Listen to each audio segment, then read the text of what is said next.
Bonjour à toutes et à tous, j'espère que vous allez bien. Aujourd'hui on se retrouve pour la suite des pronostics de la Ligue des Champions. C'est la 5e journée. Donc comme d'habitude, un match, un prono. Bien évidemment, je vous déconseille de jouer tous les pronostics. Prenez uniquement les pronostics qui vous intéressent.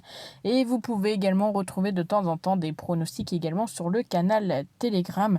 C'est tout simplement la parieuse. Voilà, ça sera inscrit également dans la description.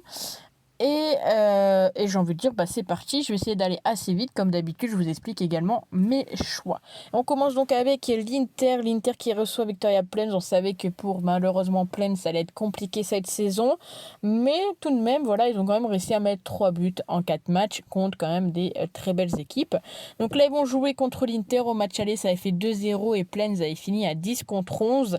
Ici, je vois quand même une victoire de l'Inter. C'est la cote, je crois, la plus basse, une cote à 1,40. Victoire de l'Inter à la mi-temps. Le second match, c'est le Club Bruges contre Porto, le premier qui reçoit le deuxième. Et le Club Bruges qui est sur 4 matchs et tout simplement 4 clean sheets, 3 victoires. Une défaite en Ligue des Champions. Du côté de Porto, c'est 2 victoires, 2 défaites. 6 buts marqués, 6 buts encaissés. Au match aller, ça a fait tout de même 4-0 pour le Club Bruges, donc c'est assez impressionnant tout de même. Ici, je vois quand même un match à but dans le sens où le Club Bruges est actuellement premier, mais il reste encore des petites journées.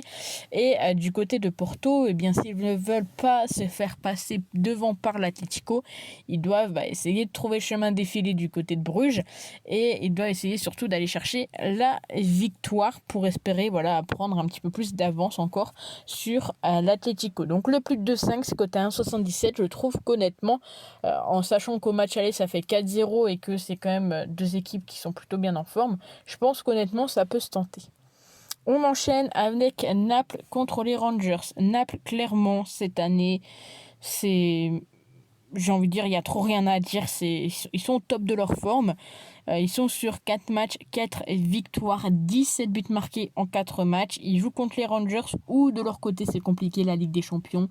0 victoire, seulement un petit but marqué, 16 buts encaissés. Au match aller, ça fait 3-0 également. Les Rangers, ça avait fini à 10 contre 11. Ici, je vois Naples gagner par au moins 2 buts d'écart, c'est coté à 1,59. On aurait peut-être pu aller chercher des cotes un petit peu plus élevées, mais je trouve que c'est suffisant. Des fois, il ne faut pas trop aller chercher trop loin, surtout qu'après, vous allez voir, je me suis un petit peu tiré les cheveux quand vous allez voir les pronostics. On continue avec le match de l'Atlético Madrid contre Leverkusen. Donc pour petit rappel, au match aller, ça a fait 2-0 pour Leverkusen. Actuellement, donc l'Atlético est 3e et Leverkusen 4e. Ces deux équipes, on le sait, qui marquent très peu en ce moment et qui prennent également très peu de buts. En tout cas, Leverkusen à l'extérieur n'a pas encore marqué en Ligue des Champions. À domicile, l'Atlético ne prend pas forcément beaucoup de buts. Une cote à 1,86, honnêtement pour moi ça se prend énormément, surtout qu'on sait que du côté de l'Atlético, le moins de 2,5 en règle générale, c'est un pronostic qui passe très souvent, même quand les deux équipes s'affrontent, 7 fois sur 9.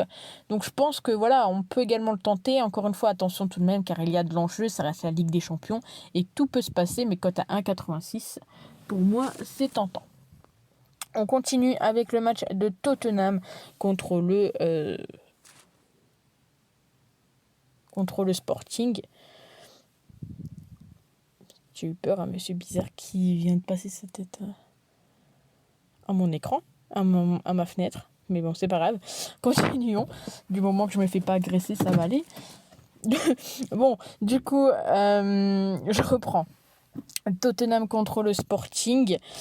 Au match aller, ça avait fait 2-0 pour le Sporting. Actuellement, Tottenham est premier de son groupe, mais rien n'est joué vu que il y a Marseille avec 6 points, le Sporting avec 6 points et Francfort avec 4 points. Donc pour moi, je trouve que c'est le groupe qui est quand même assez serré. Après, le groupe D, on le savait. En tout cas, moi de mon côté, avec des proches, etc., on avait parlé et on trouvait que c'était le groupe peut-être un petit peu plus serré de cette Ligue des Champions. Pour moi, je pense que ici on peut voir un but des deux équipes.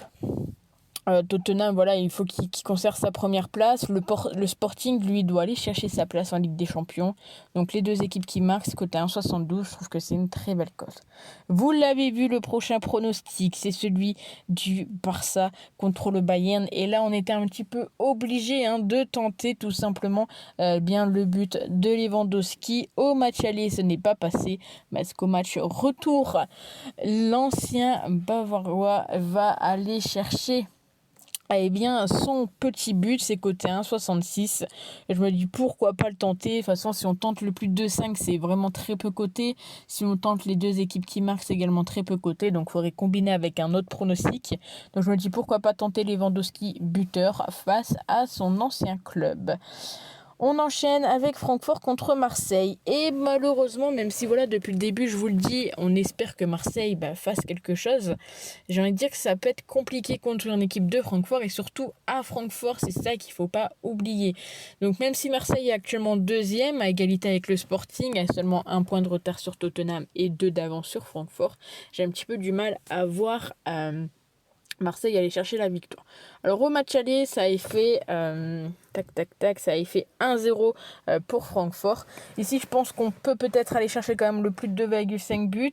Marseille, voilà, ils ont perdu contre le PSG, contre Lens 1-0. Je pense qu'ils veulent quand même se refaire. Alors après, rien n'est fini pour Marseille en Ligue des Champions. Voilà, ils peuvent encore créer la surprise, etc. Donc je pars tout simplement sur Francfort au nul et le plus d'1,5 but, c'est coté ici à 1,81. Je pense que c'est également une très belle cote. On enchaîne avec le dernier match et c'est parfait parce que là, il y a une deuxième personne tête bizarre qui vient de passer sa tête. Enfin bref, l'Ajax contre Liverpool, où là, j'ai clairement tenté un gros pronostic, la mi-temps la plus prolifique pour Liverpool et je suis parti sur la deuxième. Voilà, je pense que ça me semble en soi le pronostic un peu plus logique. Alors l'Ajax, faut pas non plus les négliger. Ils sont actuellement 3e, même si là on sait que clairement la première place elle jouera entre Liverpool et Naples. L'Ajax doit quand même faire attention aux Rangers, mais logiquement ils iront jouer la Ligue Europa. Mais oui, du coup, mon avis s'est fait tout simplement sur le fait que Liverpool est une équipe qui met énormément de buts en seconde mi-temps. Du côté de la Ligue des Champions, à l'extérieur, sur les 8 buts, ils en ont mis 7 en seconde. Donc pourquoi pas tenter ce pronostic qui est coté en plus à 2,20. Donc voilà pour tous les pronostics. Désolé pour les petites coupures où malheureusement je me suis garé pas forcément au bon endroit pour faire cette petite vidéo et que du coup il y a des gens un peu chelous qui ont passé leur tête. Mais voilà, j'espère que cette petite vidéo vous a plu. Si c'est le cas, n'hésitez pas à mettre un j'aime, à commenter bien évidemment, à vous abonner si ce n'est pas déjà fait. Et également à me dire si vous découvrez la chaîne ou non. Et puis nous on se retrouve peut-être demain, je ne suis pas sûre, pour les pronostics, donc Ligue Europa, Ligue Conférence, on verra ça. Sinon rendez-vous sur Telegram également. Et puis passez de bonnes vacances pour ceux qui sont en vacances. Nous on se retrouve très vite pour de nouvelles vidéos. Ciao.